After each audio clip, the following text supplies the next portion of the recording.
If you have a 4 or 5 axis CNC machine, you may be looking to drill holes on side faces or angled faces of your panel.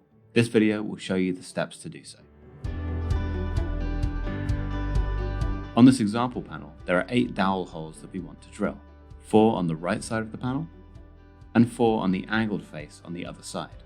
In this example, the component positioning has been created for us using the default values. This has resulted in an origin coordinate system with the z-axis facing up and a separate coordinate system for each side face of the panel. To machine the holes on the side face, select the coordinate system with the z-axis normal to the face the holes are on. In this case, that is face 4. Then, select the inside face of one of the holes, select drilling from the command manager, and select any other holes on that face you also want to drill. Then, select the tool you want to use, and set the operation to drill. Click Add, and change any values you need in the machining operation window. Once you are done, click the green tick. You can then simulate the operation to see the result.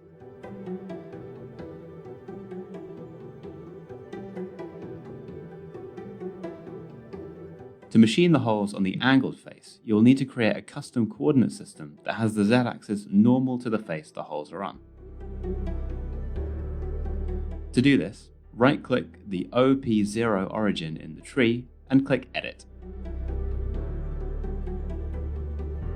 Then click the Add New Coordinate System button shown here.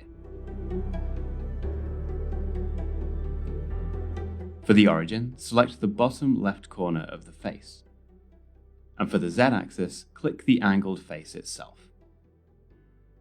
Use reverse direction if necessary to make sure that the blue z-axis arrow points away from the face you are looking to machine. The name of the coordinate system can then be changed from the Values tab. From here, the steps to machine the holes are the same as for the side face. Select the new coordinate system in the SWOOD CAM tree on the left to activate it, then select the inside face of one of the angled holes and click the drilling command. To select additional holes, you can use the Select All button in the pop-out window to automatically select all holes on the face you are machining. Then, select the tool you would like to use and set the operation to drill. Click Add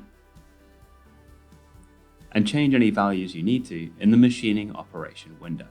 Once you are done, click the green tick and then simulate the operation to see the result.